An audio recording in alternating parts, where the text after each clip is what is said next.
Okay, let's start then. Let's keep it on time. So thanks everyone for coming. I will read some introductory remarks and then we'll go to the presentations, okay? So first of all, I would like to thank everyone that is involved in this exchange of views, as well as all the participants, citizens, and institutions that are seeing us online. I won't take much time because I do feel that the focus should be on the speakers and afterwards on the Q&A session. However, let me take a few minutes to share some political information and some technical details. Politically, this event has four main objectives. First, start a debate inside the European Parliament on unidentified anomalous phenomena, which is a topic that is dear to thousands of Europeans. The feedback that I've been having from several EU citizens and outside the EU borders has been overwhelming. Secondly, to decrease the stigma associated with the topic inside important sectors of our society, such as civil aviation, the military, journalism, but also politics. Third, and probably the most important, it's essential that all the debates surrounding UAPs is based in the scientific method and held in close cooperation with public institutions, the academia, civil society, and all the professionals that are willing to open and voluntarily share their experiences. Fourth, and lastly, the path of the European Union in regards of UAPs must be made with transparency, data sharing, and accountability, so we don't lose our credibility in a topic that is dear to many of our constituencies and citizens. Whatever the findings, we must foster this scientific approach to improve our institutions. Therefore, my work as a member of the European Parliament focuses on the creation of an EU harmonized system of monitoring, gathering, and analysis of data on UAPs. The EU, institutionally composed of 27 member states, does not have such system, and thus thousands of citizens and experienced professionals don't know or feel safe to report events they can't explain. We must improve our scientific methodology and connect the EU institutions to the public and academia in a transparent and credible way. For the sake of transparency, as a politician, I've made 3 written questions to the European Commission, with just one by now was replied. I've also made 2 interventions in the European plenary about the subject, and last week I've introduced an individual motion for resolution that requests the European Commission the creation of an harmonized system of collecting data and reporting on UAPs inside the EU by upgrading the regulation 376/2014 on the reporting, analysis, and follow-up of occurrences in civil aviation. After these political considerations, let me present the panel and share some technical information. First, we'll have Mr. André Jol from UAP Quality Netherlands with a presentation about the topic of UAPs. Unfortunately, Mr. Joaquim Dekkers could not be present due to health-related issues. After, we'll pass to Mr. Edoardo Russo from the UAP Czech and Euroinfonet, who will guide us on the UAP's history in the European Union. Thirdly, we'll listen to Mrs. Beatriz Villarroel from the Nordic Institute of Theoretical Physics of Stockholm University and member of the Sol Foundation to present us her vision on the scientific approach we should have on analyzing UAPs. After, we'll connect online to the US with the former Navy pilot and Executive Director of Americans for Safe Aerospace, Ryan Graves. He will enlighten us about the recent developments in USA on the topic. Finally, but not least, we'll hear an important share and testimony of a civil aviator pilot, Christiaan van Heijst. So all the presentations will have up to 12 minutes, and in the end, we'll have some time for questions and answers. For the Q&A, you can make your questions in the chat online, or raise your hand if you are present in the room. Please be concise when making your questions and direct them to a specific speaker if possible. For a final comment, let me just share that the presentations, views, and replies of each speaker are their solely responsibility, and those positions may not be shared by other speakers. So after these clarifications, let's jump into the conversation. So, Mr. André, you have the floor, and you'll go directly to the slides. Thank you very much.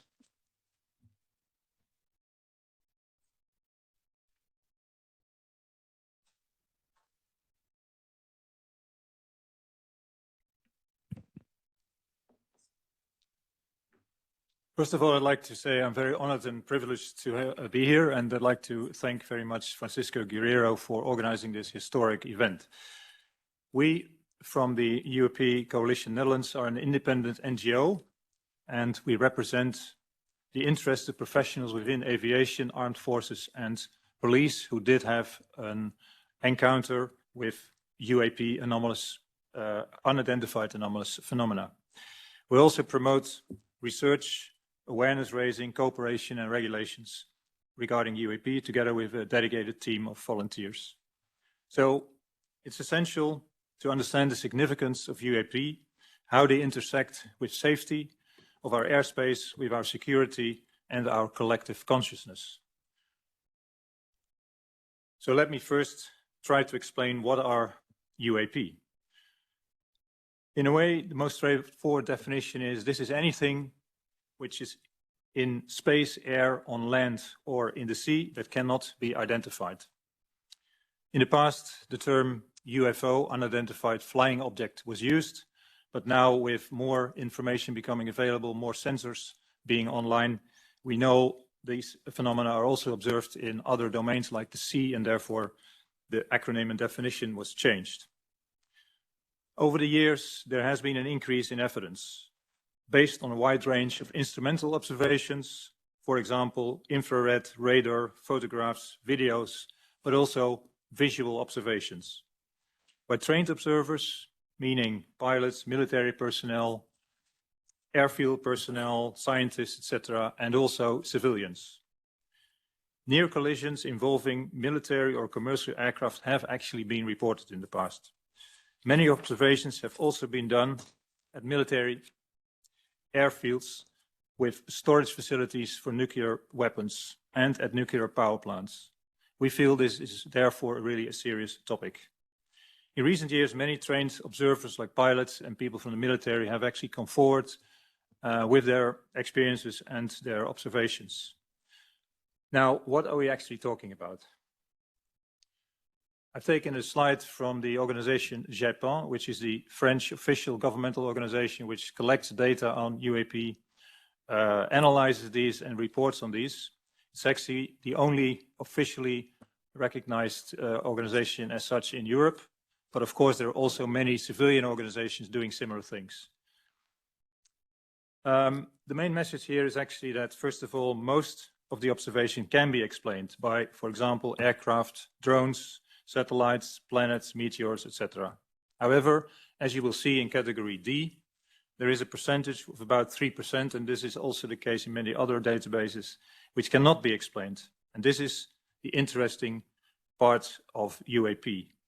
As said before, Edoardo Russo will talk much more about the history of UAP in Europe and outside of Europe. Now, the question, of course, is why should we care about UAP? Why are they important? And the other question is, are they really real? Well, you could argue if UAP are not real, that means that over the past 80 years, trained observers have been seeing things which are a fantasy. This does not appear to make sense, as we very much rely on these same professionals to be good observers in their professional capacities.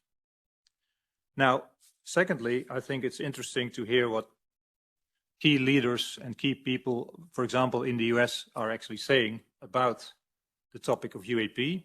So I want to show you a short presentation where various people are speaking out.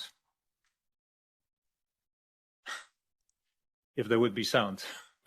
Can there be sound also? That would be nice. Try to put the sound. Where?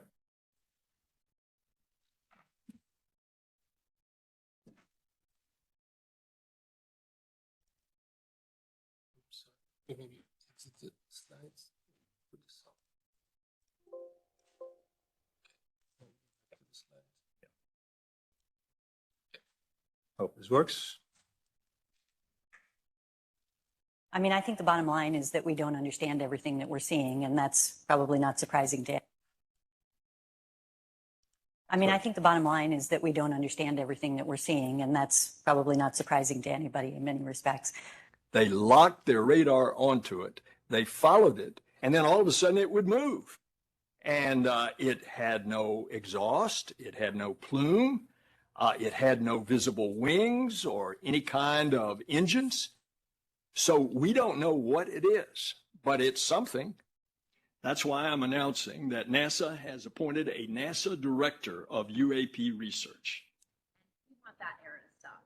If you see something that they cannot identify, we need to know what that is. There's footage and records of objects in the skies that we don't know exactly what they are. We can't explain how they move, their trajectory. They did not have an easily explainable pattern. This topic is something that has been placed in the science fiction category. However, the occurrence of UAPs near our military bases has been documented and poses a national security threat, especially since so much about them is virtually unknown. Okay, I think that was really interesting to listen to these statements. Another development in the US has been that in 2022, the All Domain Anomaly Resolution Office has been starting, which was explicitly established on the request of the US Senate. It's a department inside the Pentagon that collects and analyzes UAP observations from US governmental professionals and regularly reports on the results. Now, there's a lot to say about these reports. I will not do that here. I believe that Speaker Ryan Graves will give some more insight in his own experiences as a pilot, but also talk about how the interest in the topic in the US has been growing and what are the recent US policy developments. The next question is, can we conclude that UAP poses a potential risk for flight safety? If a commercial pilot with passengers encountering a UAP, this could lead to confusion, distraction, and potentially even a risk of accidents. With 32,000 flights per day in the EU airspace, we feel it's necessary to address the topic. By understanding and addressing the UAP topic, we can enhance the safety and security of our skies. And Christiaan van Heijst will give some of his experiences and also experiences from other pilots. Another key aspect is the security concern. In this era of heightened geopolitical tensions and rapid technological developments, the presence of unidentified objects in our airspace raises questions about surveillance, defense capabilities, and potential threats. We feel it's imperative that these issues are explored and addressed. It's also interesting to note that China has issued a shoot-down order of UAP in at least one and possibly several provinces. They're using AI to research UAP data, and they consider UAP to be a national threat and a flight safety issue. We also know that the Russian government is aware of UAP and doing research on this topic. I mean, I think the bottom line is that we don't understand.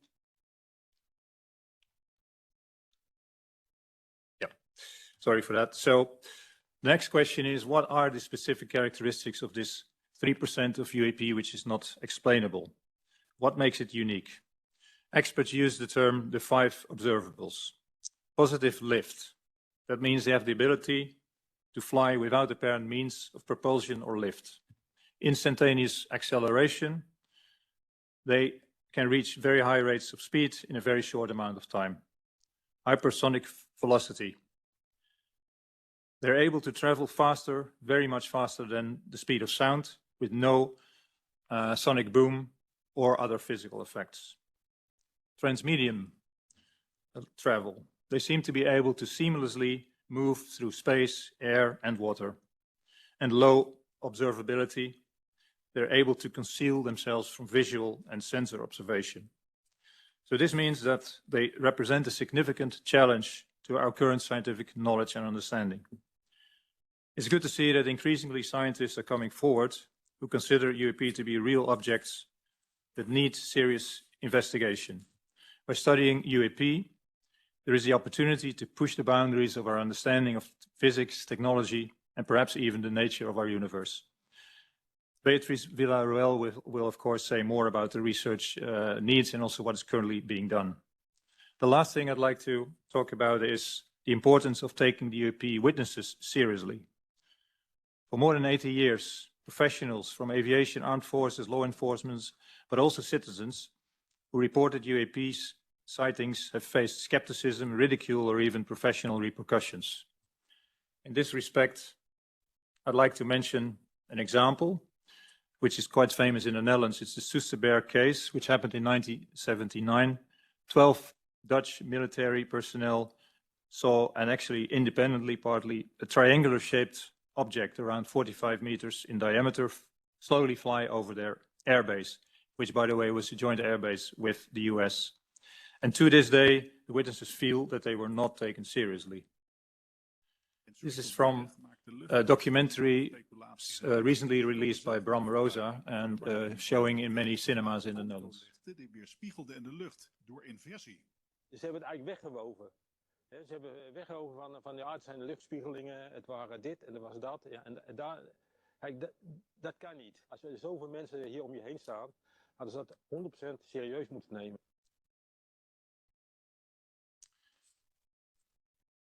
So stigma and not being able to talk about encounters or even being ridiculed can certainly have a negative effect on health of professionals. The importance of sharing experience and emotions after such events is crucial for the well-being of these professionals. And therefore, and we feel this is also true for UAP experiences. So therefore we feel psychosocial support and creating an environment where professionals can freely share and process their experience and emotions is really important.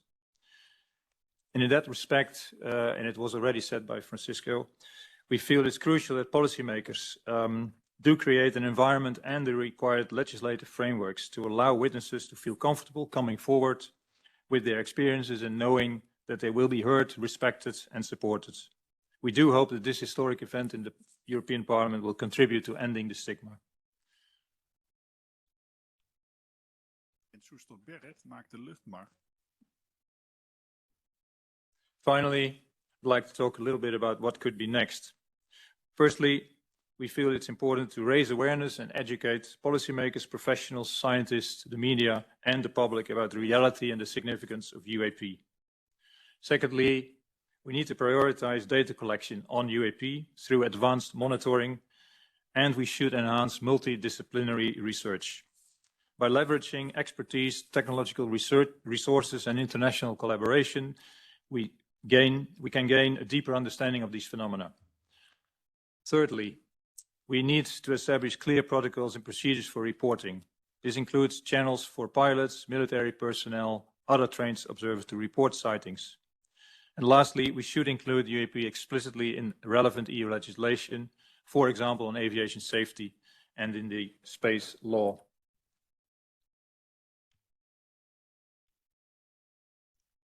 Finally, my last slide. We feel all stakeholders within the EU have a responsibility to address this topic with seriousness, integrity, and scientific rigor. By doing so, we can all ensure the safety, security, and the well-being of our citizens. I thank you very much for your attention, and I'm looking forward for a discussion on the topic.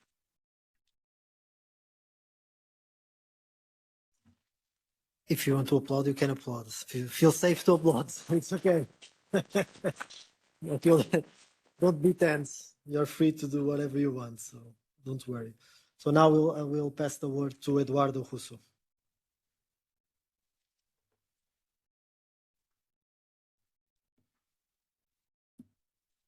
Thank you, everybody.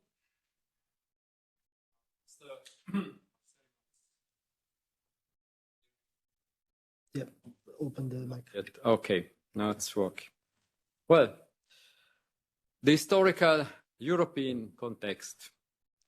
UAPs are not just an American phenomenon, as some may think or believe. It's always been a global phenomenon with sightings and testimonies from all over the world. Europe has always been in a central position as of sighting reports, even before the American public discovered the flying saucers in the summer of 1947. The first post-war wave of unidentified aerial sightings were the ghost rockets over Scandinavia, but also Italy, Greece, and the Mediterranean countries in 1946. And there are a lot of European witnesses. You may ask, how many? We are talking of opinion polls that asked the question, not so many asking the question, did you see a UFO? And we have some seemingly different percentages that amount to an average, a weighted average of 6.5% people having seen UFOs. If we remain to the European Union countries, that means as much as 29 million people having seen, thinking they have seen a UAP, a UFO, call it as you like. Not all witnesses are reporting their own sightings. Our estimates are that less than 1% of the witnesses are stepping forth and are reporting their sightings. Since the databases of case histories collected by the civilian UAP organizations are presently comprising about 170,000 reports. Is it much? Is it few? It's higher than the total number of USA reports as collected by our sister organizations in the United States of America. We are talking of Europe in a geographical sense, from Portugal to Ukraine, from Norway to Malta. Unidentified aerial phenomena are not regular in their apparitions. Sighting reports are coming in waves with rich or poor years. The first large wave of sightings was in the spring of 1950, and it was a really European one, hitting several countries, Belgium, Italy, Spain, the UK.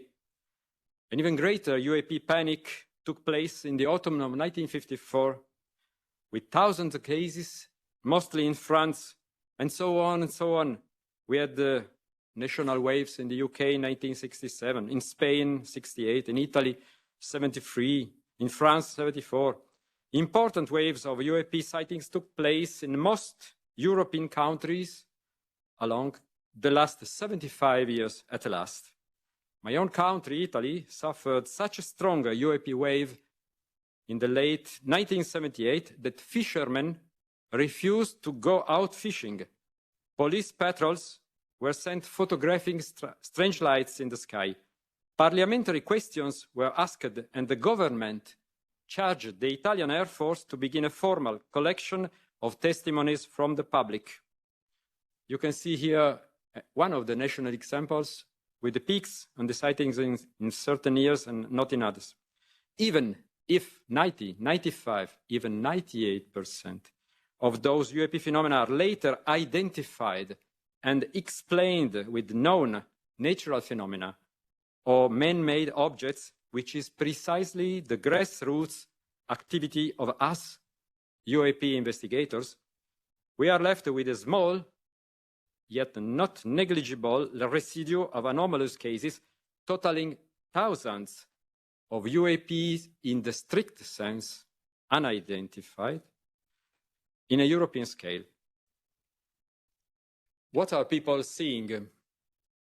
The largest part of sightings are either distant lights in the sky, you see more than 75% of reports, or of distant daylight flying objects. But we also have got higher strangeness and higher credibility reports as close encounters when the phenomenon is not more far than 150 meters from the observer.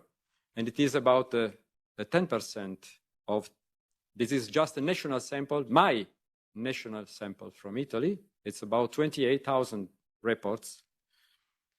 The special cases I'm referring to maybe sightings from the military, maybe physical effects, temporary physical effects on the surrounding environment. Pilot reports that we've been talking about, that André mentioned before. Ground traces, radar detection cases.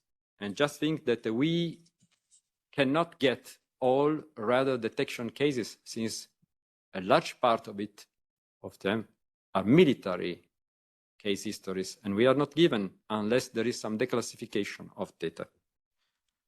And more recently, the attention moved to the sea, to the water, and you see we have about 1% less more than 1% of USOs, underwater objects. You can choose a name for them.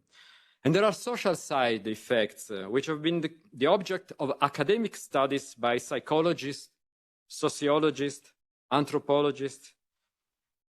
Even if I can't talk here and now some real panic situations, we are left with a great number of people wondering what they saw, millions of people who have a right to an answer if there is one, but cannot find anybody officially charged to give one to them, and are crushed between those telling them you were drunk and those believing it's just extraterrestrial visitors. It's only the private organizations, the volunteers, that take charge of these people, of their testimonies, trying to find and offer those answers to witnesses. We are unpaid volunteers that are doing this by passion. There are a few hundreds of serious-minded private researchers who try to apply a scientific approach within the European Union. And there are dozens of rational associations of them, one in nearly every European country. Some of them having been active for decades. Just think that the British National Association has been founded in 1964. The Catalonian Spanish organization since 1958, and the Danish one, 1957. What are they doing? They are collecting testimonies.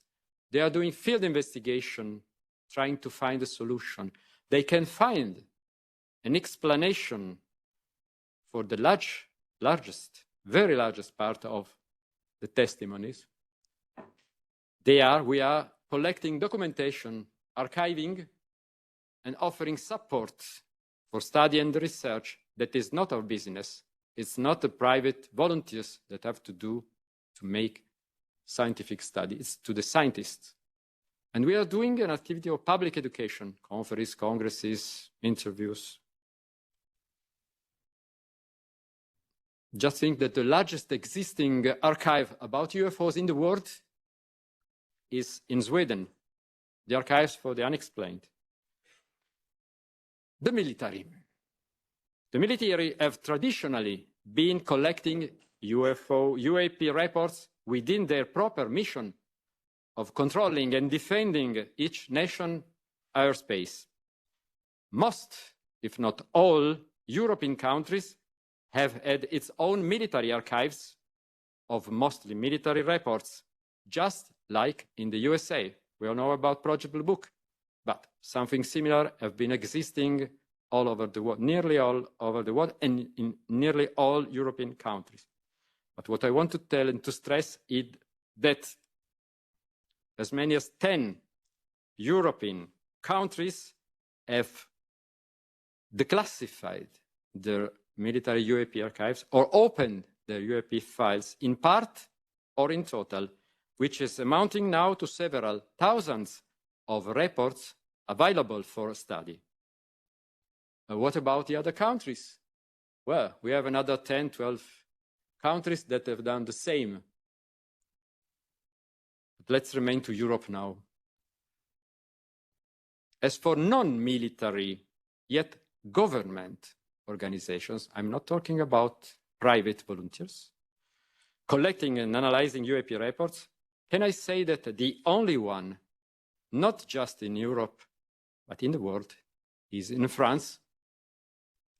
In 1977, the National Space Study Center, CNES, the European NASA, if you want, created a study group on unidentified airspace phenomena. They called them phenomena, they called airspace, not just aerial. The GEPAN now changed the name twice, it's GEIPAN. It's not only still active, as André showed, but still offering investigations and precisely that service to the French public only, collecting their testimonies, trying to identify the causes, offering those answers to the public. We will get back to them. What about the politicians? Well, they have been involved since the beginning. Parliamentary questions were asked in most European countries since at least 1950. And the European Parliament got its own share of them too. You may see that there is a collection bias here because I got too many Italian ones, but we are sure that France had quite a collection that has not been collected properly. And around Europe, can I say that Europe is including the United Kingdom? Look at how many. You know, the British Parliament is a special kind of parliament. 110 parliamentary questions since 1950. Not bad. And the Euro Parliament, 9. Even if we take away the 2 ones by Francisco Guerreiro that elevated the total, it's 7 times more. But not just questions. We have a precedent when in the last few months of 1989, Belgium, the country we are now sitting, suffered a heavy wave of sightings, several thousands let's say 1 month and a half, taking the local UAP study group, the SOBEPS, la Société Belge d'études des phénomènes spatiaux, to have a collection in 2 volumes of several hundred pages. Well, it was a European, no, not yet. It was a Belgian member of the European Parliament, I should say for chauvinism, of Italian origin, Elio Di Rupo, later becoming the first minister of Belgium years later, that asked a question and obtained that the Committee of Energy, Research and Technology of the European Parliament began an investigation. The committee charged an Italian scientist that was a member of the parliament at the time to do that work. And he offered a proposal of resolution, not creating a new office, but giving the French Japan, we talked about, a European status. Then the action went another way, the legislature finished, and it remained like that. So the ball is once again here. What are we doing about it? What are you doing about it? We don't know. This is a very short and quick panorama about European history of UAP and UAP studies.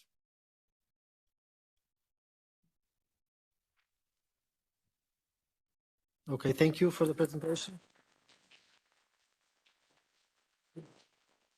Just signals the importance of us having a uniform system and an harmonized system here in the European Union to collect this data and to then be dealt by professionals on the matter.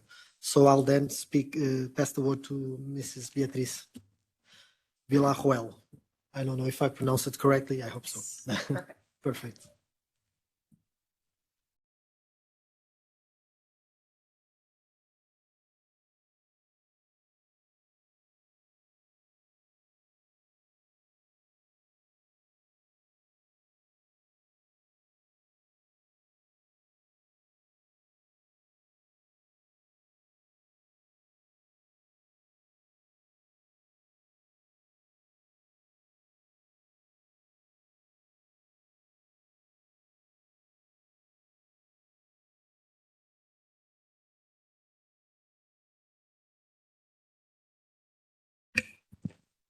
It's a pleasure to be here. Thank you for inviting me. So I will tell you about science and the UAPs.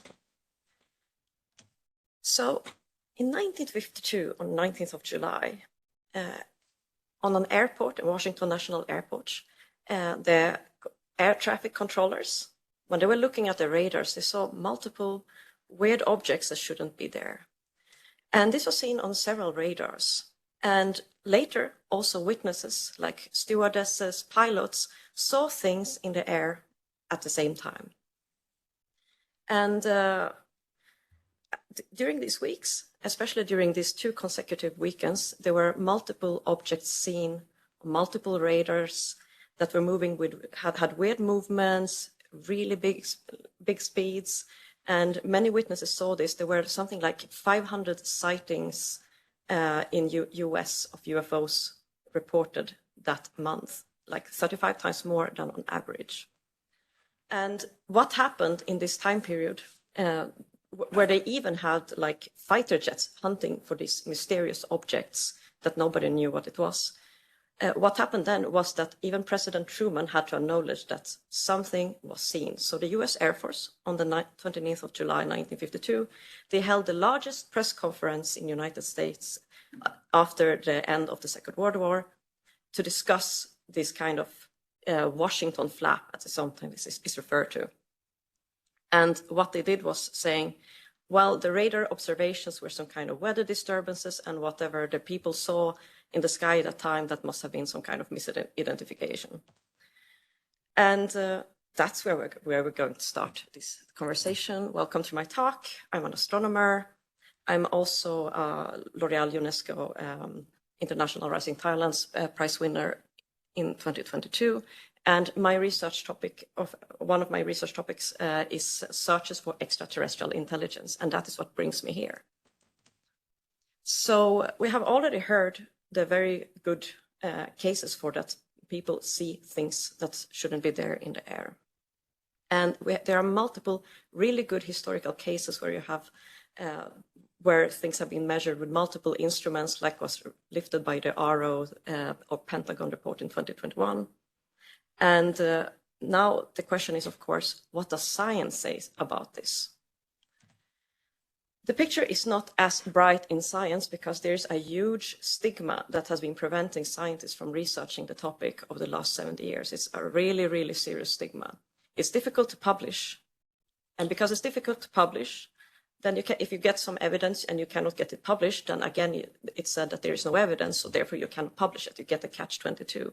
So right now, the scientific evidence is missing for the phenomenon. It is not established as a phenomenon according to physical scientists. And what I wanted to say was this can all change, of course, because we need measurements, we need data. There is a big mismatch between what has been reported and collected and what has been documented and what the governments know. Many things have been classified, while in civil science, we simply haven't been having the chance to really look into this phenomenon. However, something that is not as stigmatized is searches for extraterrestrial intelligence, which is actually, there are many astronomers working within this topic. So far, nothing has been found. But if you just look at the ET hypothesis for the UAP, we know that there are billions of planets that look like the Earth and that are in the habitable zone. And we also know that we humans are capable of creating a probe like Voyager and Pioneer and send it to another star already now. It just will take a very long time. And we also know that biomolecules have been found on meteorites. So there's a very good case for that there is lots of life out there, and maybe even many advanced civilizations. So NASA last year, they made a report. They had a panel of 16 people, and they had a look at the UAP evidence, and they found actually a number of mysterious metallic orbs in images, and they started a UAP directorship. So there's now a UAP director at NASA, which means this is a topic we should really take seriously. And there are different methods for studying UAPs. The first thing, of course, is that one effort I really admire is by the Sigma 2, led by Luc Denis, where they are looking at cases where they have multiple measurements and have witnesses, and then they go actually do very beautiful modelings and simulations, trying to test different hypotheses, because hypothesis-driven science is very important, not only looking for the thing that remains, but testing different hypotheses. And they do really excellent work and with testing famous cases or well-documented cases. Another very, very famous effort now is the one of the Galileo project, where they are building a system to detect everything that moves on the sky with, let's say, with radars, observations with optical telescopes, with infrared cameras. And here you see a picture of an infrared camera array. And then they will use machine learning to say what the different object is, so that you can separate a fighter jet from a three-winged duck or anything else that moves through the sky, or an UAP. So this is a really beautiful effort led by Avi Loeb and Harvard. So a third way, which I'm more inclined into, is actually testing the actual hypothesis of that we are dealing with non-human objects from an advanced civilization far away. Let's say they send a probe to our solar system. And probes, anything artificial is going to reflect sunlight as if it's very flat. I mean, it's always reflects sunlight, but if it's very flat, you can get short flashes.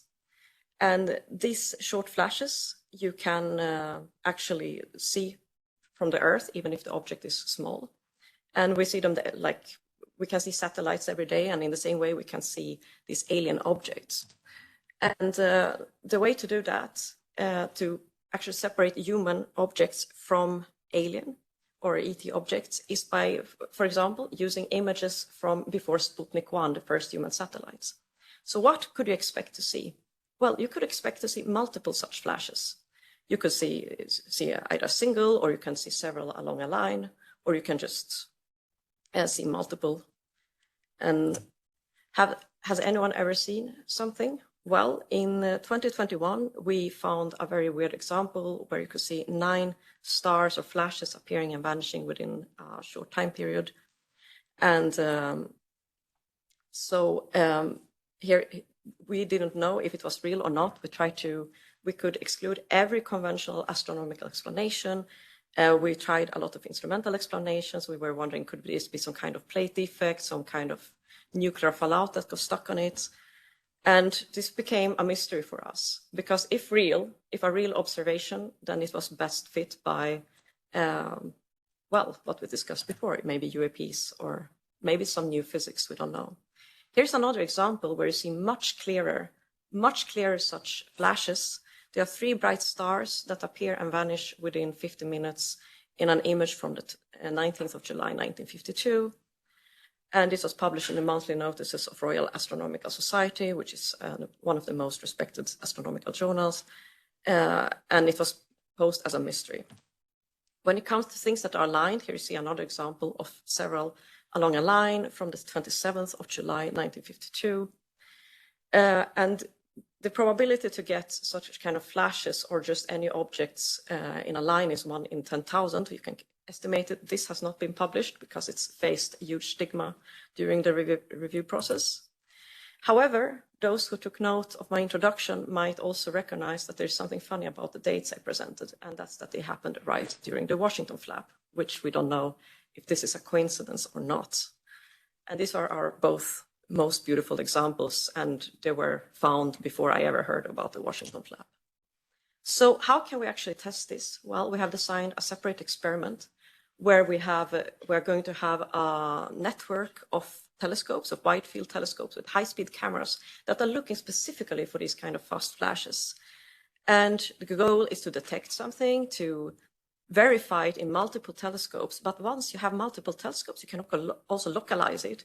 And if you localize it very well, you might be able to bring down the object to the Earth. And as I said, we will try to localize the object through the use of multiple telescopes.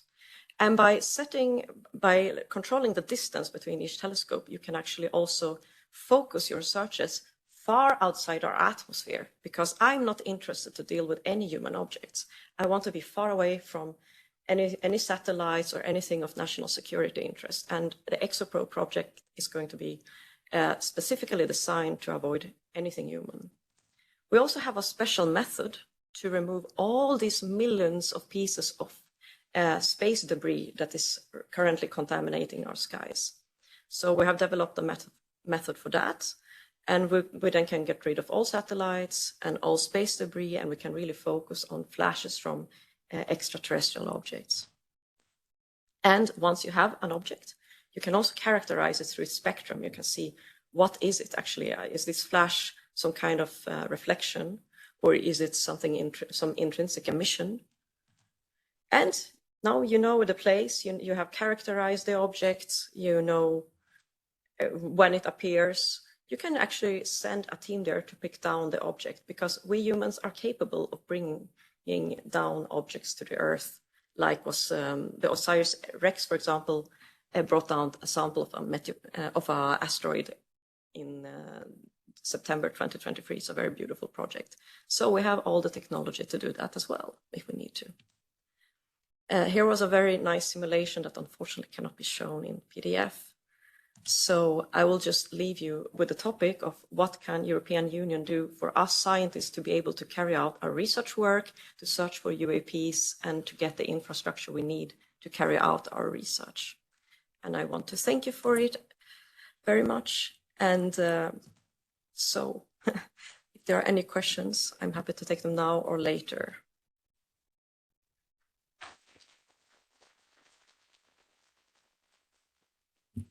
So all the questions will be made after all the presentations. So we then have the specific time for that. Just to let you know that you might know this, and this is obvious, but Galileo is a EU project that is funded by EU money. So the relevance, it's really, really high. And we have a difference between our approach to space than, for example, the US. So here is more civil based, more connected to civil society and scientists. The US, it's a bit different, as we know. There's also being written the European Space Law by the European Commission.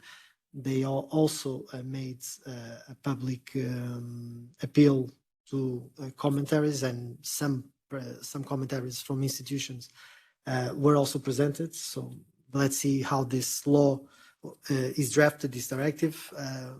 There's a pillar of safety also in this law that I think should be also exploited in the next mandate, exploited in the sense that should be concerning also this topic, and obviously this harmonization, this coordination of instruments that we have should be available to the scientific community. So now let's go to the US to see if our next speaker, Ryan Graves, it's online. Oh. So I'll ask the technical services to check it out, please.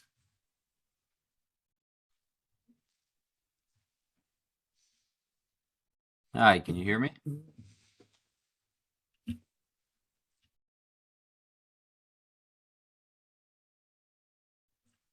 So just a few seconds for us to connect.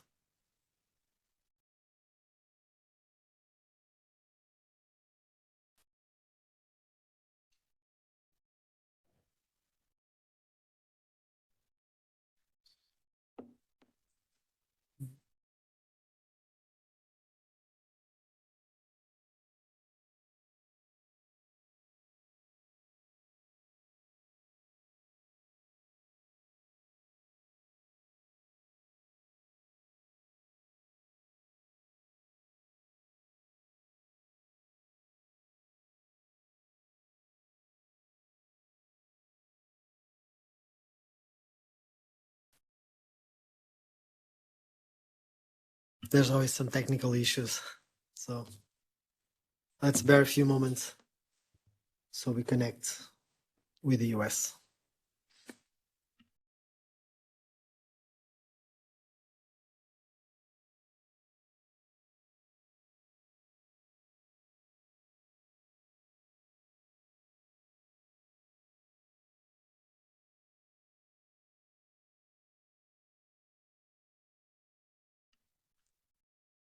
If we cannot connect now, we probably go to the. It's on. Okay. Hello. Oh, we can see him. Hi, can you hear me? Hello, Ryan. We can see you. Hello. I can see and hear you. Can you hear me? Listen to you. Just a second.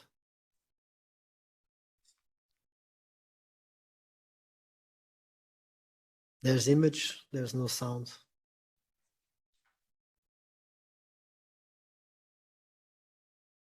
One, two, three. Hello, can you hear me? So we have sound, but we have feedback. Just let us try to fix this. Sorry.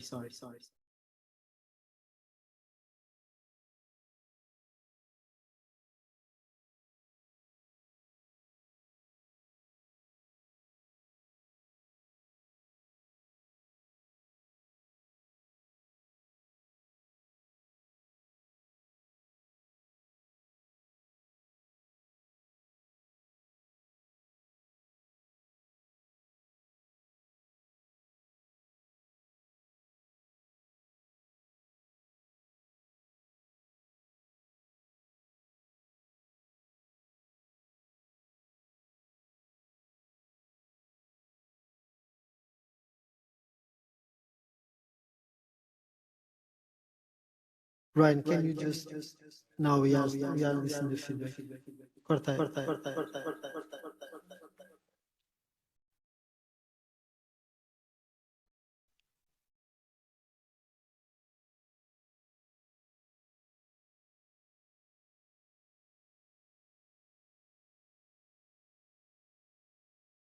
So let's just pass the next speaker probably, and we'll try to fix this technical problem. Ryan, if you are listening to us, bear with us a few more minutes. We'll pass to the next speaker, and then we'll try to solve this technical problem, and you'll jump after, okay? I guess so. Sounds good. So, please.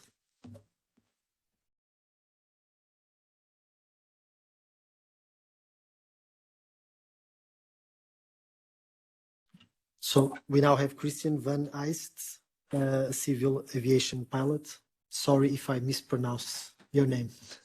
It's fine, okay.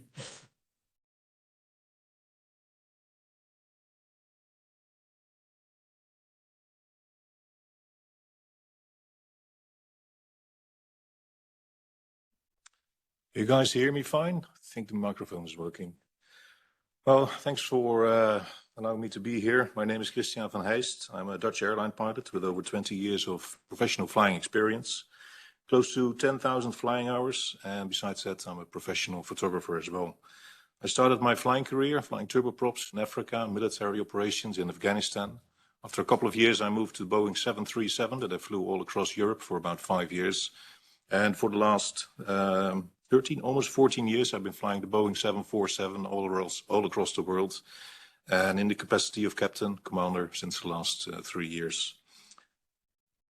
I must really say I never really had a real interest in the UAP or UFO topic. I've seen some things in the beginning part of my career that I found peculiar, but I always thought, together with my colleagues, that it must have been something military. It was only after I saw the testimony from Mr. Ryan Graves and also Commander David Fravor that I started to realize that the things that I've been seeing in the first couple of years of my flying career were actually maybe more special than I initially thought. I must say also in the last 20 years of flying, I've seen a lot of things from the cockpit. I've seen military operations, meaning I've seen a lot of rockets, missiles, I've seen a lot of explosions, I've seen satellites, I've seen rockets being blown up in the sky, all sorts of celestial fireworks, let's say. But some of the things still defy an explanation. And it's only, as I said, after I saw the testimonies from Ryan Graves that I started to dig in further into my own experiences. And basically, I wanted to know what I've seen. I basically wanted to debunk the whole topic within 2 weeks because I had some vacation time and I just dove into it.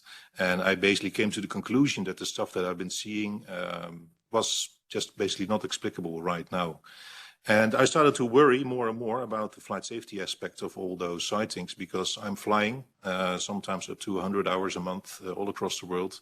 And if there are things flying next to my airplane or pretty close to my airplane or close to the flying path of my airplane that are not identifiable, not even by air traffic control, this could pose a serious issue. So I decided to come forward. I'm one of the first, not really the first, but one of the first commercial pilots to come forward with my sightings in an effort to break the stigma and to hope that the flight safety aspect can be discussed openly, even if it means that we find out that it's a new weather phenomena or a new type of bird. I honestly don't really care. I just want to get to the bottom of it and make sure that professionals like me have a way to report these sightings. Now about my own sightings. As I said, in the last 20 years of flying, I've seen a lot of interesting things. The most anomalous were actually only taking place in the first few years of my flying career, and they always took place over Europe, which is important to note, because many people think that the UAP or UFO topic is something from Hollywood, it's American, but I can assure you it's definitely not. My first sighting was over Germany at night. It was a bright light that basically fell vertically down with an incredible speed. It disappeared into the clouds below. It illuminated the clouds below our airplane, indicating that it was something really outside of the cockpit. It wasn't just a reflection that I've seen. And even my instructor, which was flying next to me, it was one of my first flights as a commercial pilot, was really shocked by what we saw, and I never found an explanation for what it was. Almost 4 years later, I saw something very similar over the coast of Greece. It was a clear, bright day, no clouds, no thunderstorms around. We were flying at around 36,000 feet, and suddenly there was just roughly 10 kilometers ahead of us and a little bit to the east of us, a bright light falling vertically down. The moment we saw it, I think it must have been coming in at an altitude of around 60,000 feet, which was the moment we could actually see it coming into the window frame. And it fell down within, let's say, roughly 1.5 seconds into the sea, just disappearing into the Adriatic Sea. We quickly made a short calculation on the back of our hands, and we calculated that it was moving, not even falling, but vertically moving with a speed of around 30,000 kilometers an hour, which is hypersonic, which is just incredible. I immediately asked air traffic control if there was any military activity, if there was any rocket launches or maybe something else going on. The military air traffic controller dismissed it immediately, and he left us just without any answers to our question. Another sighting, which happened over Greece, it happened in the same night that the carrier group with the USS Theodore Roosevelt, the American nuclear-powered aircraft carrier, was passing by just south of our location. And all of a sudden, it was a bright night, just a full sky full of stars, no clouds. We saw a very bright light appearing in the sky just ahead of us. It was impossible to judge how high it was, but it was, let's say, among the stars. It was very high. It disappeared and reappeared 4 times in succession. It was moving not like any satellite or airplane I've seen. And the 4th time it reappeared, it shot out with instantaneous speed, and it just disappeared among the stars. I have no other way to explain it, but the speed was just instantaneous and absolutely incredible. And we've never seen anything like this before. Neither my colleague who was sitting next to me saw it as well. As I said, that same night, the USS Theodore Roosevelt was passing by. So our default answer was, well, it must be something military, probably connected. But still, it was always in the back of my mind, because I simply cannot even imagine what type of technology or propulsion could generate such an instantaneous speed. And the 4th sighting that I had took a little bit longer than a few seconds. It actually took almost a full hour. I don't know if we can switch to the next picture. It was over a flight over Spain from Amsterdam to Malaga with a Boeing 737. We just passed into Spain over the Pyrenees. It was sunset. The sun had already set below the horizon. And all of a sudden, my colleague is asking me if I could identify the strange type of flying airplane or flying object that was ahead of us. As you can see in the picture here, it had a really strange shape. And the reason why we were really curious on what we were seeing is that we were flying already at an altitude of 41,000 feet, which is significantly higher than most commercial traffic. We were flying this high because we're pretty much empty. We also got a direct course to the airport of Malaga because the airspace was pretty much empty. We were the only ones flying there, so we didn't have to follow any highways in the air. And for about 15 minutes, this object, whatever it was hanging ahead of us, significantly higher. And it didn't show any signs of a contrail, no tail, no engines, which you normally see when we spot other airplanes in the sky. And after about 15 minutes, it didn't move relative to our position. It didn't change altitude. It didn't grow bigger or larger or smaller, indicating that it would move to or from us. So after about, as I said, 15 minutes, I contacted air traffic control, the civilian air traffic controller, asking what type of airplane it was, because we were just wondering what kind of machine this would be. The air traffic controller was really surprised. He said, no, as far as I know, you guys are the only one over the entire Iberian Peninsula. So he asked us to describe what we saw, and he was absolutely clueless. And after a couple of minutes, he came back to me. He said, well, military air traffic control wants to know what you guys are seeing, because they're very interested as well. This was, by the way, in 2010. I'm not sure if the date is important, but anyway, it was already a while ago. So military air traffic controller was interested. I told him all the details, and he basically confessed to us that there was no known traffic all the way up to Morocco, for as far as he knew. No military activities, no weather balloons, absolutely nothing going on. So we were just left clueless with what we've seen. We saw the object all the way up till our descent into Malaga, which was almost 55 or 60 minutes later. And for a full hour, we just saw this object straight ahead of us. It didn't really pose a threat, for as far as I know, at least. It was pretty far away. But for the longest time, it's now already 14 years ago, I've just been wondering what I've been seeing. And I'm really disappointed that I was never able to report this sighting anywhere. Later on, I found out there are websites like organizations like UAP Check and MoveOn. For me, as a professional, I was not really interested in the topic, and I was not even aware of those organizations. So I was just left absolutely clueless with my sightings. Since I came forward about 2 years ago publicly with podcasts and interviews, a lot of my colleagues have come forward privately, both in flight and also after the flight during dinner, with their own experiences, which are sometimes much more significant than my own experiences. Some of my colleagues have reported glowing or silver objects hovering next to the flight deck, next to the cockpit of their airplane, sometimes flying close to the speed of sound. Some of them have reported groups of pulsating lights overtaking them while flying at significant altitude and speeds. And also other colleagues have seen different sorts of lights, pulsating lights, etc. It's very varied. It doesn't really fit any certain type of description. The only common denominator is that we as pilots, we can never report it anywhere. So I think it's very important that there should be a way to get rid of the stigma. So pilots and professionals and military personnel are allowed to talk openly about it without repercussions. And there should be a way for us to report it in a way that these sightings and maybe even pictures, because a lot of my colleagues even took pictures of the stuff they've seen, should be analyzed in an objective and neutral way, because that's the only way to find out what else is flying in our airspace. So long story short, these are my modest experiences, one of them with an actual picture. And I just want to get to the bottom of it. I want to know what else is flying next to my airplanes.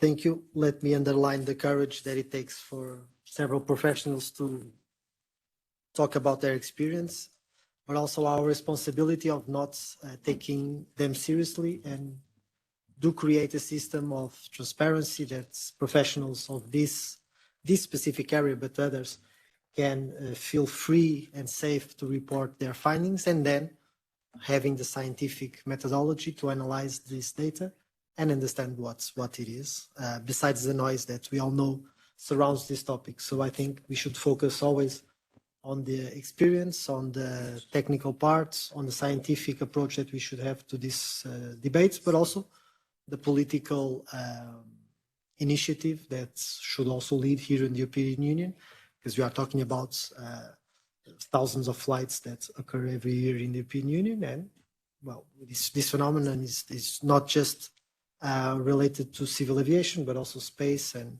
we also know that some of these occurrences also happen at sea. So let's see if our current... let's try. Yeah, let's try the Ryan from US.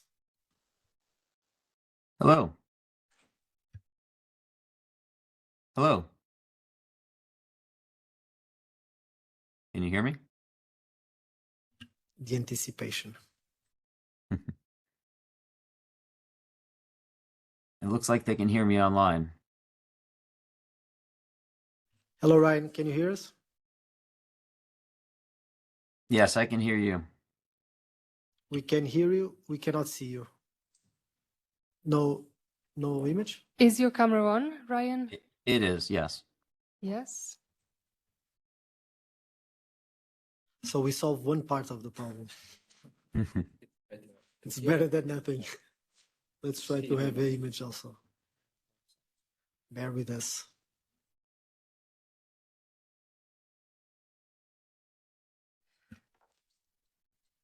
Maybe we could try without the picture. And That's we'll try fine. it. It's just a Yes. verbal statement. Okay. Okay, so let's just go with the voice, the audio, and then during the speech we'll try to connect with the image. Ryan, please. Very good. Thank you for convening this public hearing on this topic. It's been stigmatized for far too long. Unidentified anomalous phenomena or UAP are real, observed, and documented by credible sources, yet we know very little about them. Thanks to efforts like today, we are starting to see that change. My name is Ryan Graves, and I'm a former F-18 pilot with a decade of service in the United States Navy. I have witnessed advanced UAP firsthand, and I founded Americans for Safe Aerospace to support other aircrew and military witnesses and investigate this mystery. Today, I would like to call attention to 3 critical issues that demand our immediate attention. 1, pilots are seeing UAP every day. We need to trust their expertise and support them coming forward. I know from my own personal experience and from pilots and military aircrew who share their experiences with me that UAP are worthy of investigation. But too often, pilots are afraid to share their stories due to stigma. To understand UAP, we must start by collecting the data. As we convene here, UAP are in global airspace, but they are grossly Sorry, Ryan, we just lost the voice. We had your image, we had your voice, we had both. But then, check. Sorry for the technical problems.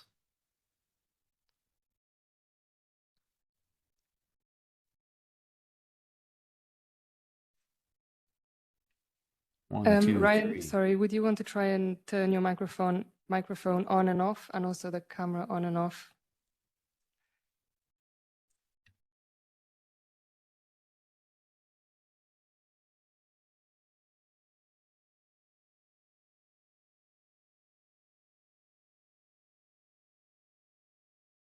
Does that help?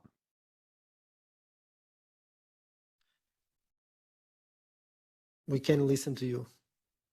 Should we just move forward with the voice? Yeah, we just go with the voice. Sorry. Continue. No problem. All right, very good. To understand UAP, we must start by collecting the data. As we convene here, UAP are in global airspace, but they are grossly underreported. These sightings are not rare or isolated, they are routine. Military air crews and commercial pilots, trained observers whose lives depend on accurate identification, are frequently witnessing these phenomena, but are either unable or unsure how to report UAP officially. 3, government plays an important role to destigmatize UAP and to investigate the phenomenon. The stigma attached to UAP is real and powerful. It silences commercial pilots who fear professional repercussions and discourages military witnesses from sharing their reports. Governments can help by taking reports seriously and creating mechanisms to collect UAP data and investigate and evaluate it to solve this mystery. 4, UAP are a global phenomenon, and international civilian collaboration is important. There's enormous potential to work collaboratively to better understand UAP. Whether it is through advocacy, international dialogue, or scientific collaboration, the scope of UAP will not be fully understood without global civilian partnerships. I'll take a moment to share my story. Excuse me. In 2014, I was an F-18 pilot in the Navy Fighter Attack Squadron 11, the Red Rippers, and stationed at NAS Oceana in Virginia Beach, Virginia. After upgrades were made to our jet's radar system, we began detecting unknown objects operating in our airspace. At first, we assumed they were radar errors, but soon we began to correlate the radar tracks with multiple onboard sensors, including infrared systems, and eventually through visual ID. During a training mission in Morning Area Whiskey 72, 10 miles off the coast of Virginia Beach, 2 F-18 Super Hornets were split by a UAP. The object, described as a dark gray or a black cube inside of a clear sphere, came within 50 feet of the lead aircraft and was estimated to be 5 to 15 feet in diameter. The mission commander terminated the flight immediately and returned to base. Our squadron submitted a safety report, but there was no official acknowledgement of the incident and no further mechanism to report the sightings. Soon, these encounters became so frequent that aircrew would discuss the risk of UAP as part of their regular pre-flight briefs. The UAP we encountered and tracked on multiple sensors behaved in ways that surpassed our understanding, appearing motionless against hurricane-force winds, accelerating to over Mach 1, and outlasting our fighter jets. This experience, shared by many other aircrew along the eastern coast, continues nearly a decade later, and the identity of these UAP remain unknown. Recognizing the need for action and answers, I founded Americans for Safe Aerospace. We believe that UAP present an urgent priority for both aerospace safety and scientific inquiry. Our focus is on improving public education of UAP, breaking stigma, and working towards better transparency and disclosure. I'm proud and honored that more than 12,000 people have joined us in our mission at safeaerospace.org. Anyone can join, and I'm confident this is just the beginning. Last year, I testified before the U.S. Congress. The organization has also become a haven for military and commercial aircrew who have witnessed UAP. One of the biggest challenges these witnesses face is reporting and the absence of safe intake processes. We are actively working with commercial and military witnesses who have come forward to us and shared their accounts. We work with each witness on a case-by-case basis depending on the witness's goals, but typically they contact us for help navigating official channels in the U.S. government. In cases with policy implications or where further investigation may be possible, we have helped witnesses share their experiences with members of Congress, professional staff of the Senate Armed Service Committee, investigators at the All-Domain Anomaly Resolution Office, which is tasked with investigating UAP, and other agencies. The majority of witnesses who have contacted us are commercial pilots at major airlines. Often they are veterans with decades of flying experience. Pilots are reporting UAP at altitudes that appear to be above them at 40,000 feet, potentially in low Earth orbit in the gray zone below the Kármán line, making inexplicable maneuvers like right-hand turns in retrograde orbits, or J-hooks. Sometimes these reports are reoccurring, with numerous recent sightings north of Hawaii in the northern Atlantic. Some of these reports may represent Starlink satellite flaring, but many defy easy explanations. We are working to improve resources to assist pilots with these identifications. In January, I'm proud to share that the Safe Aerospace for Americans Act was introduced in order to give commercial pilots an official, confident, and direct channel to report UAP encounters. If pilots see something, they should be able to say something and learn from it. Other witnesses I work with are military veterans who are sharing UAP encounters with our airspace and oceans. The most compelling involve observations by UAP by multiple witnesses and sensor systems. In these cases, again, most witnesses want their accounts documented and evaluated by the U.S. government, but there is much more work to be done by the U.S. military to support UAP reporting. I believe military and commercial aircrew witnesses who reach out to Americans for Safe Aerospace are just beginning. We're really only scratching the surface, and more witnesses will share their experiences once it is safe to do so. We believe that safe reporting is crucial to uncover the truth and better understand UAP, and we are committed to supporting pilots and advocating for their voices to be heard by elected leaders and government officials. Briefly, I want to share a few of the problems and challenges that we face addressing UAP in the United States. First, at the most fundamental level, the need for improved reporting and data collection cannot be overstated. I believe more than 90% of UAP events go unreported in the United States. Secondly, UAP transparency remains a challenge. UAP represent a national security problem as much as a scientific opportunity. As a result, there is a delicate balance of UAP information that can be made available to the public responsibly. The U.S. military has a vested interest to keep military secrets secret. Even under landmark UAP transparency legislation, the Disclosure Act of 2023, that was passed into law with several key provisions removed, such as the Civilian Review Board, the President, as Commander-in-Chief, has a right to delay disclosure of UAP records indefinitely for national security reasons. Therefore, there is a unique role and public benefit for nonprofit organizations, academics, scientists to study UAP and make those findings publicly available. I'm happy to report incredible progress has been made on this front. In addition to Americans for Safe Aerospace, the newly founded Sol Foundation at Stanford, the Galileo Project at Harvard, the American Institute of Aeronautics and Astronautics are all examples of private sector efforts that have potential to change our understanding of UAP. The U.S. military is taking this issue seriously because it continues to detect hard-to-explain events in defended airspace. As recently as this December, Langley Air Force Base in Virginia, which hosts the F-22 Raptor and helps defend Washington, D.C., was subject to waves of mysterious UAS overflight with a range of sizes and configurations. General Gregory M. Gillette, the new NORAD commander since February, testified to the Senate Armed Service Committee on March 14th, 2024, and I quote, "I've gone into the events at Joint Base Langley, Eustis, and I'm using that as the centerpiece of my 90-day assessment to see where NORAD and NORTHCOM can and should do more, as this emerging capability outstrips the operational framework that we have to address it." End quote. In addition, the All-Domain Anomaly Resolution Office in the Pentagon announced earlier this month that it is also deploying purpose-built hyperspectral sensors to military bases and training ranges to detect, track, and characterize UAP. Simply put, the American military knows there is a domain awareness gap around small form factor objects and is working to close it. How much will be disclosed about the most anomalous cases remains to be seen. In closing, UAP truly are a global phenomenon. I recognize the skepticism surrounding this subject, but UAP will only be understood if we dedicate ourselves to pursuing and evaluating data. Thank you for your time today.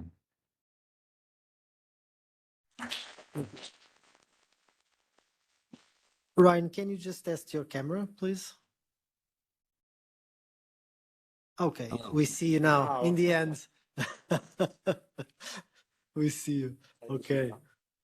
So at least we have you for the Q&A. We can see you. We did listen to all of your presentations. Thank you very much. And I think what you said was really important. So this delicate balance, obviously, about some issues that might be national security, but others that are just being handled by civil society and institutions that are not bound by any political or institutional framework. So I think we should connect them. And as a politician, I think that should be a task for the next mandate, because we are ending here in the European Parliament this mandate. But I think this should be treated as a serious topic, as with a scientific base. And so thank you for your courage also to step up and bring more individuals inside the military sector to talk about their experience, but also to gather these instruments so these professionals can clearly present their experiences. And also you and several others pushed legislation in the US that helped also these professionals to talk about their experience. So now that we listened to these very interesting and important presentations, let's go to the Q&A. I would start by the public that is here present, then we'll go to online if there's any questions, but feel free to question if you don't feel at ease to state your name or rank or something, just make a question. Feel free. If not, I'll do. But feel free.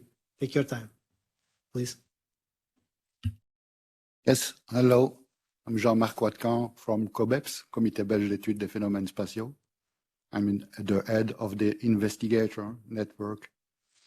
I have a question for Mrs. Beatriz Villarroel. Yeah. It's fine to look in the deep sky after the lights, but is it possible to look to the Earth with the satellites? Because we have a lot of cases of UAPs, and we can match satellite photographic and case. Is it possible to get information from these kind of sources? Is it possible to go back in the past? Well, I guess we can always go back in the past. I mean, I think not in 1952 directly for my examples, but if we just generally, it depends on the resolution of the satellite imagery and exactly what you want to do, because I think a lot of the publicly available satellite imagery is not going to have the resolution that you need in order to look for such small objects as our UAPs. And so, of course, the less publicly available satellites probably do that, and I'm sure that militaries have an ability of seeing a lot of different things. But I think for civilian scientists, it might not be the most fruitful approach. I would say I would prefer to look up.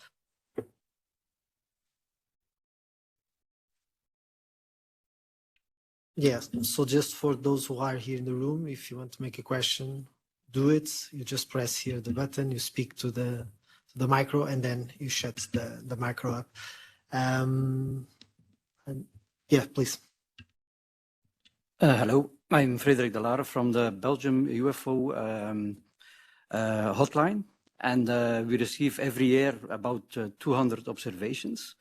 We are very critical, skeptic, you may say, because since the start of our hotline, we received 3,700 observations, and only 54 we cannot explain. So my question was if there are going to be place in this European initiative for civilian organizations like us, because I think a lot of information that we have that the scientists don't get access to. So that was the question. So I guess that was directed to me. Yes, well, there's a political decision. So I introduced this individual motion for resolution that has to go to a specific committee that has to be decided by the service of the parliament, and then it is approved or not by the chair of that committee with the consensus of the other groups. This is just the first phase, but I think if you have a political will, then you can adapt that will to a position that is specific in the legislation. And I do feel, even by the experiences that are here brought up, that civil society and several NGOs should also be included in this process, so we can absorb the maximum capability of their experience and data, and then analyze it through probably a multidisciplinary committee. But for me, it's obvious that the civil society must be involved like it is involved in so many other issues. And so I think we should also stop the stigma of talking about this, because let's put into the final point. Imagine that this is nothing. Perfect. At least we all know, we all have the data, we can all arrive to the same conclusion. But if it's not, we also all have the data, we all arrive to that conclusion. And so the path should be this, and I think politically we should always include civil society, although, as Ryan stated, some issues may be from national security concerns, but I would say that those would be just a slight minority. But again, civil society should also be included, of course. Yeah, please. Thank you. My name is Lee Dines, and I'm the European Advisor for the Scientific Coalition of UAP Studies. The SEU is a think tank consisting of scientists, engineers, and other professionals who dispassionately research UAP. SEU has over 250 members, many from European countries, and approximately 90 of our members have PhD degrees. My question is to Christiaan. Christiaan, what steps specifically can be taken with the aviation community to encourage pilots to report UAP sightings without fear of ridicule or professional repercussions, ultimately fostering a safer environment for data collection and analysis? I think first of all there should be a form or a way, or maybe an app where pilots, professional observers can submit their sightings, including all the data that they can provide, altitude, location, duration, you name it. And besides there should be a central point for collecting that data and analyzing it, maybe in reference to other sightings, known sightings, or even space and weather phenomena.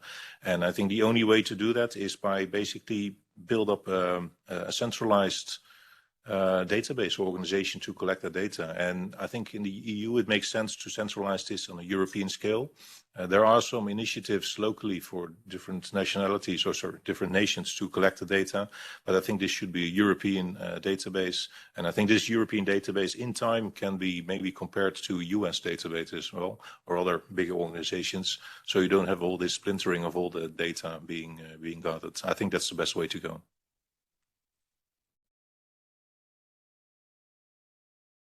So let me just make a question that pop up here on the chat online. These are not directed to anyone, but just one is directed to someone. So there are a few, but I will just make the one that is clearly directed to someone.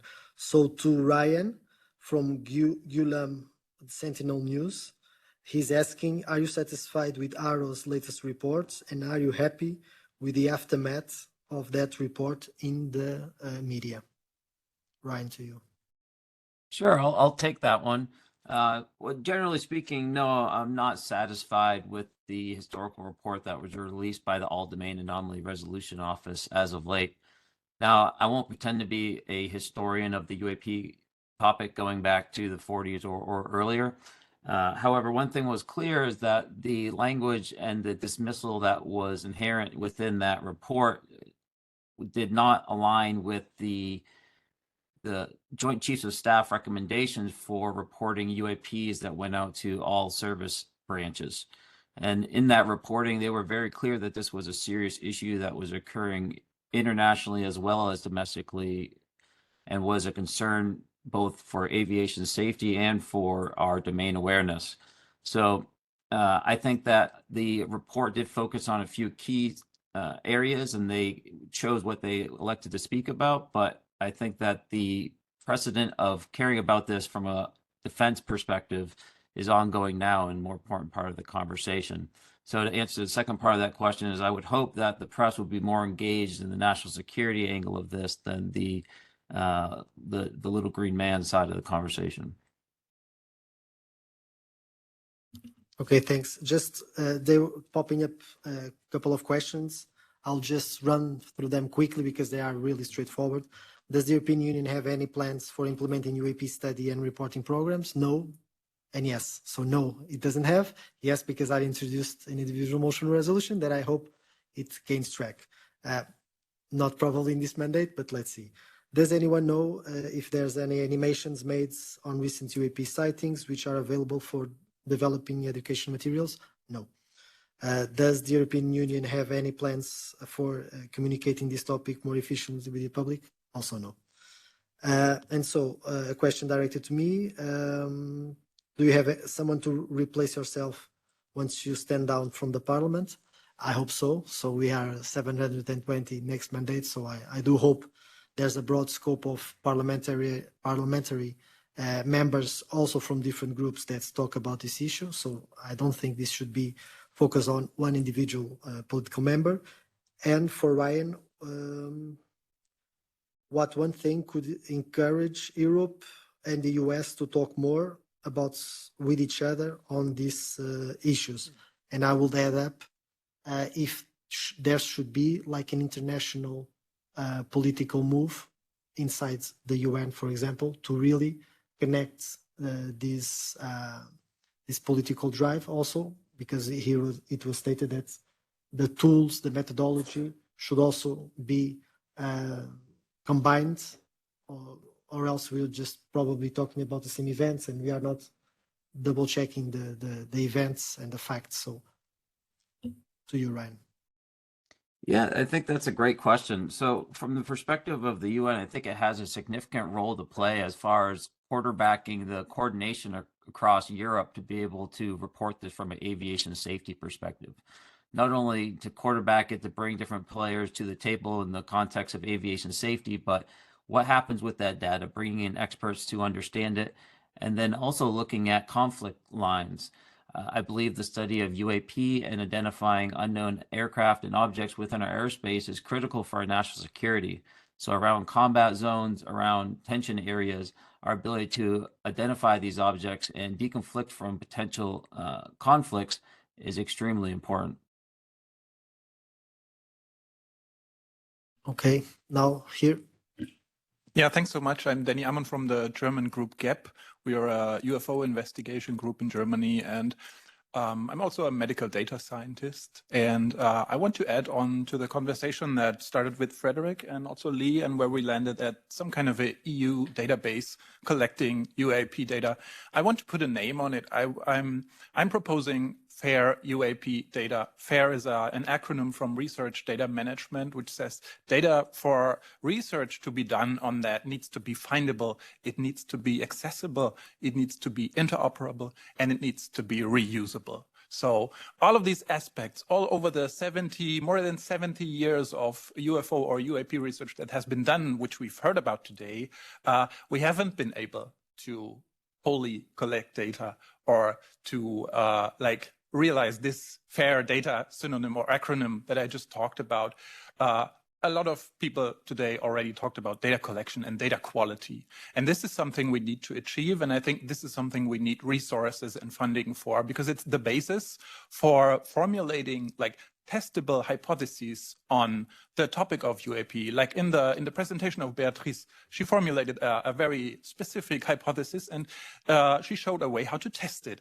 And we can do that if we have the right database, but it's not just as the pilots very understandably say, it's not just limited to any border of any state or to the EU or to the USA, because we need data about all of this. And it has to be interchangeable and usable all at once. And this is something that needs to be worked on. Would you agree with me or anything to add to that? Thank you so much. So in my position, yes. So it's a simple yes, and we already have a name that will help the further debate on the topic. I don't know if any speaker wants to join on this topic. The only thing I would like to add is I think it's important as well to create an awareness about the topic among professionals that are not really into the topic.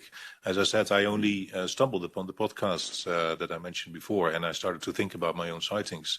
And I think especially among pilots or military personnel, many of them are not even aware about this whole topic and conversation. So I think this should be part of, let's say, training of professionals and creating general awareness. Just a little side note to mention. Also to add that I had a conversation with a few institutions that I will not name because it's not really relevant, but I do feel there's a gap between the reporting of professionals and then the collection of that data and then the analysis of that data. And so there's a big gap between both, which should be eased if we had some type of legislation and tools to help professionals to talk about it and then obviously analyze the data. So there. Yes, my name is Robert Fleischer, German journalist, Exo Magazine TV. My question is to you, Mr. Guerreiro.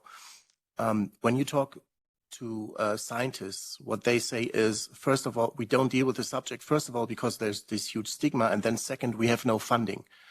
And if, for example, we have a person that is perfectly capable of studying this at the University of Würzburg in Germany, Professor Hakan Kayal with his Interdisciplinary Research Institute, but he has no funding. So my question is there any chance that you see what could the European Parliament do to provide funding for this kind of research? Yeah, so interesting question, because we are debating the next year budget of the European Union, and we just approved the guidelines, so the political priorities of the next EU budget, which it's already defined in quantities, but you always have some margins to allocate to different programs, and that's the political debate. So we introduced some political priorities. I made one amendment, that was talking about the European space law and the possibility of having finance to research these questions. But in the end, the compromise amendments, that part didn't enter. But again, it was a move to try to politically talk about the issue. But the next mandate will also debate annually the budget, and you can reach the politicians, especially in the budget committee, trying to understand what are the roads available to reach this financing.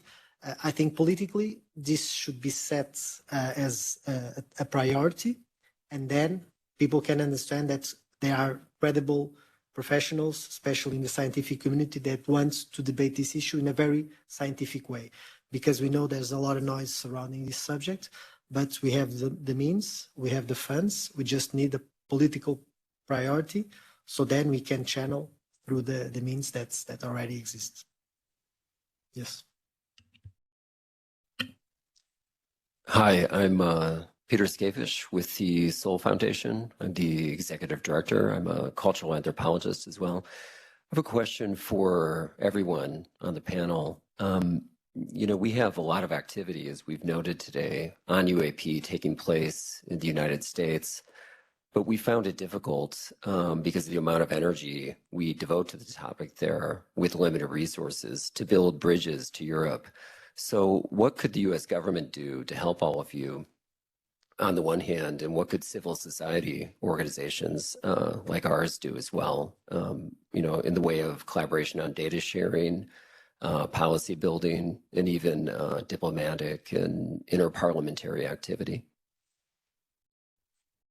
Well, I would say that first, these political discussions are very relevant for us to kind of decrease the stigma surrounding this topic. Also presenting the speakers that have very scientific and concrete experience and positions and presentations is also, I think, a very important step. And then afterwards is just a political will. If you have the political will and you have players in both sides, you can go through very institutions, you can go by parliamentary events, because we know that there's a bipartisan push on the US. Here, we still don't have that political will, but imagine that we have in the next mandate. There then can be like a coalition of efforts to try to push this topic to another level. So again, for me, and I've been here for 5 years, it's more a political will, and then you'll find the tools to arrive to those cooperations. There are, I think, would be gradual. So as we saw, first events, then the exchange of experience, then people get together, then they analyze what can be done, and step by step, we approach this topic in a very scientific and open manner. I would go to that person that was there that I ignored because I didn't see you. Sorry. Yeah, good afternoon. Thank you for the initiative and inviting us. I'm Jose Penedo, Chief Political Affairs of European Union Aviation Safety Agency, based in Cologne.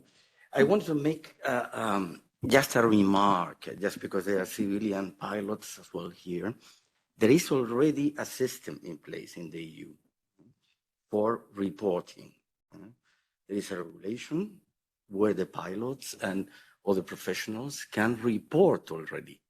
It's open to everybody of the professional association, and this is existing already. That's to say that the EU has been active on that. It's not that there is nothing, as you mentioned, and you can have access to our website. It's explained everything there, and we have been in touch with you, MEP Guerreiro, and we have been exchanging. So there is already something there. Can be improved. We can talk about funding and more tools, but it's already something where you can freely, based on just culture, report to the EU, in this case EASA, but on behalf of the Commission and the EU. Is this related to the regular flight safety and airprox reports that pilots are supposed to submit, or is this completely something else? Is this specifically for UAP? For professionals to report. And but is it specifically for UAP, or is it flight no, safety no, in no. general? This is a different story, of course. It's everything. Yeah, but you can report everything there. And of course, maybe we can work on more specific issues, but it's free for you as professional civil pilot to report whatever you see. Yeah, the problem is there are big safety reporting systems in place for every airline, which is contributing to the safety of aviation as we have it right now. But if I file a report just through my own company saying, well, I've seen a funny light in the sky, my company cannot really do anything with that. So the biggest issue is that if it's specifically about UAP, first of all, there's no awareness among pilots for such a database reporting point in place, and it should be clearly communicated as well that there's a call out for all aviators to report these things. I'm not even aware of that, and I'm flying for 20 years now for European airlines, so it's interesting to hear. And I think Yeah, well, I would be interested to hear about that. For example, this would be interesting for pilots in training to inform them about this, or airlines to inform them that the pilots have a way to report it. So for me, it's the first time I hear it. Yeah, that's the proposal that I made was to improve that regulation, so it clearly states UAP, so it doesn't enter the realm of just safety, because sometimes it's not correlated even with safety, just concerns that pilot have. But the effort is being made. There's some tools. Let's improve them and let's move forward, because clearly there's a gap between the experience of several pilots and other professionals on other areas, and the connection between then the collection of data and then the monitoring and the reporting of those data to civil society also and to institution, because communication is lacking also in several ways. So I'll just give to. Yeah. Yes, thank you. I am Michael Vaillant. I am working for the French GEPANS in 16 years. Just, I am not talking for the GEPAN because I am a private consultant, but I know very well how it works, in particular regarding the methodology and the aspect of data science. And my question, of course, there is, did you think about the aspect of anxiety regarding the witnesses? Because, you know, in the mission of the GEPAN, you have 3 missions. One mission is to answer to the public to the question they have when they observe some things. And you have many people, like we said today, which will observe something in the sky and cannot have a clear answer. So, in a way, it's a question of public education and also helping people. Did you think about this idea and how it could be connected to what you propose? Yes, just to let everyone feel free to comment if you want to jump in at any point. Please feel free to add some comments related to this. My proposal is the principle, is the base for new developments. In my site, I feel that there should be hearings with expertise also. Public institutions that already work on this field, for us politicians to absorb what might be this structural change that we need to do in EU regulations, so we then have an efficient tool to collect this data, to analyze, to communicate, to educate, also politicians, also professionals, everyone that should be involved in this topic. And so I think the next step, ideally for me, if I would draw the steps, would be having some auditions in sites. If this motion passes, for example, we could have it in the specific committee, an audition with key stakeholders. So we then have a more in-depth analysis on how can we construct or reform or improve the existing regulations. Of course. I'd like to comment something, because we talked about the JPAN and you mentioned one of the missions. What is interesting, has been interesting in the last 10 years at last, is that Japan, that is an official body, has called at least twice a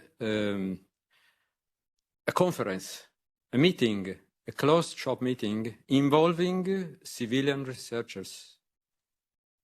It was some scientists, it was some UAP researchers getting together to compare methodologies about the collection and analysis of data. This is an example that we should follow. I feel sure that Japan is going on this route, but any other institutional office, procedure, and so on might profit from 70 years of experience and of knowledge of those that have been going on doing this work for free as volunteers, because it's a large quantity of information and documentation that may be shared, not just open another office, like Brian was saying, the all domains anomaly resolution office that is not talking with anybody else. We don't even know what they are doing concretely. We can see some output,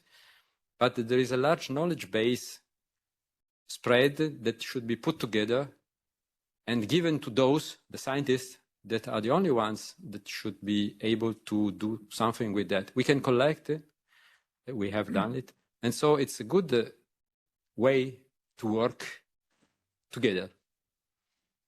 Just to let you know that we have more or less 50 minutes and then we have to end our event. So you can be, because you didn't speak yet.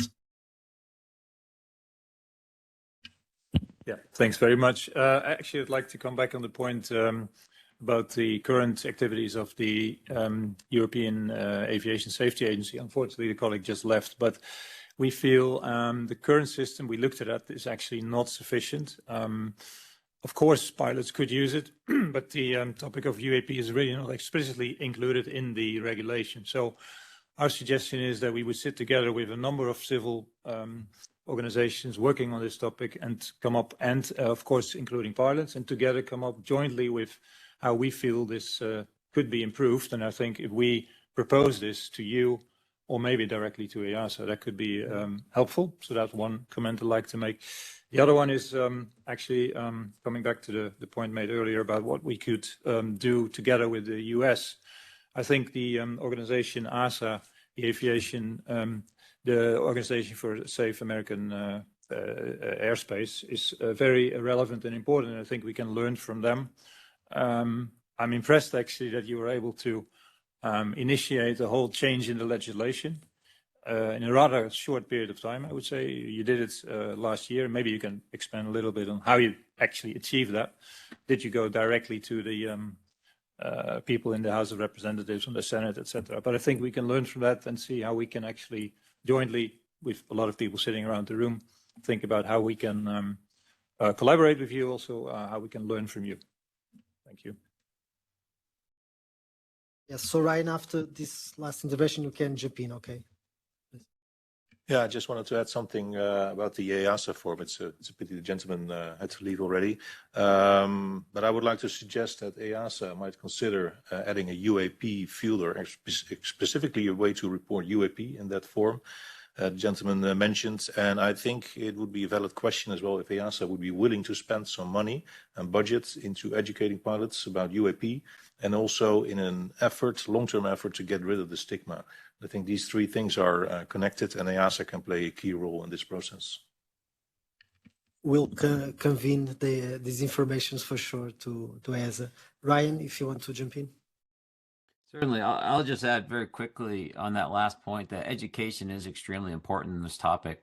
We, of course, have aviation safety reporting mechanisms within the United States as well, but the vast majority of reporting goes unreported, or the vast majority of cases go unreported due to the fact of lack of education, the stigma, and the fact that the reporting is in a very narrow avenue of aviation safety that some of these cases may not fall into particularly. But as far as the legislation piece, I will add, yes, it did get through relatively quickly, or at least got to an end state and was introduced relatively quickly. The bill still needs to get voted on, of course, to pass. And we are looking to attach that legislation to some bills that are coming up later this year to hopefully expedite that process. But in order to make that bill move through the process as quickly as possible, there was a lot of work done before. And that work consisted of reaching out to pilot unions, to, in general, to different stakeholders within that would be affected by the bill. But that involved pilot unions, pilots themselves, the FAA, Aero, and other offices that would be affected by this change. And we went back and forth to ensure this legislation would be beneficial to all those different parties that are looking to get better information about this problem. That was a lot of the legwork that we did. And after the hearing, there was a lot of support within Congress to bring a bill forward. that could help mitigate some of the issues that pilots were having. And so we used that opportunity to bring forward some of those recommendations to some of the key congressmen and women that were interested in the topic. And from there, a lot more vetting, but we were able to grow support for it, and we continue to grow support in both the House and the Senate for that piece of legislation. And we're hopeful it'll get signed this year or voted on this year. Thanks, Ryan. Just two questions that I would present to the speakers if anyone would like to jump in. First one is, how do we undo the stigma attached to this topic? So if anyone wants to add on this. And the second one, if there should be a difference between the reporting of professionals and the reporting of, for example, public and citizens, or if it should be the same channel. This was just a question that was presented in the online chat. So just these two. If anyone wants to jump in, please. In regard to the topic of analyzing data from professionals like so-called credible observers, I think it's important to make a distinction between people who see something in their backyard, let's say, or professionals who see something during their work. It's not because those sightings might be more credible or not.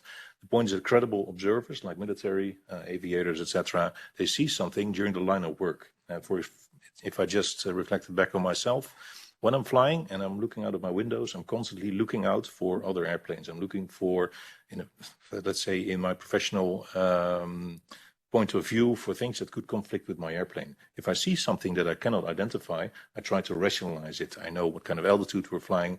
Possibly I can take picture of it. I can report all the data that comes with it. And people who see something, let's say, in the backyard or during a walk with their dog, it's very difficult to establish the circumstances in which they've seen something. And I think those kind of anecdotes might be very interesting. It's interesting to collect that data, but the anecdotal evidence from pilots or military observers adds some extra weight because, as I said, we see it from our professional point of view, and we can collect the data under which we've seen those reports, and also, for example, it can be corroborative with radar data from the ground.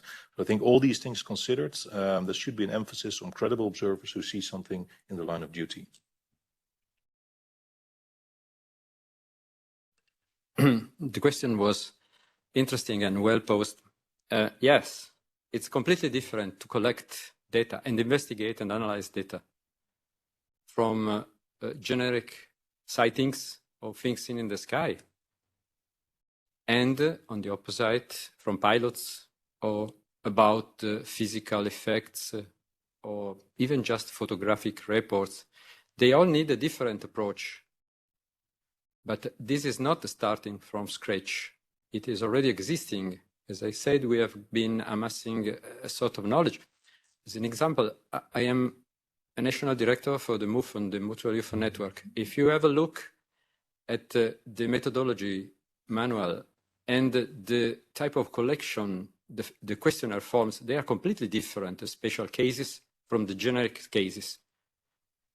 When we were in Kaipan in the first seminar by Japan in Paris 10 years ago, a university professor from the USA, Richard Heijst, that was a founder of the North American Research Center on Anomalous Phenomena, that is been collecting pilot sightings, explained to us how to investigate a sighting by a pilot. That is a completely different situation from an observer on the ground. You have to look at different things. You may ask for different data. So yes, we have to have, and sometimes we already have, different protocols for data collection, for data analysis. It's not just a mixed bag where we put everything that is in. It would serve to nothing. That's my 2 cents answer to the question. Okay, so just the last one, because we only have 5 minutes and I have to close. First one and last one, it's Azar.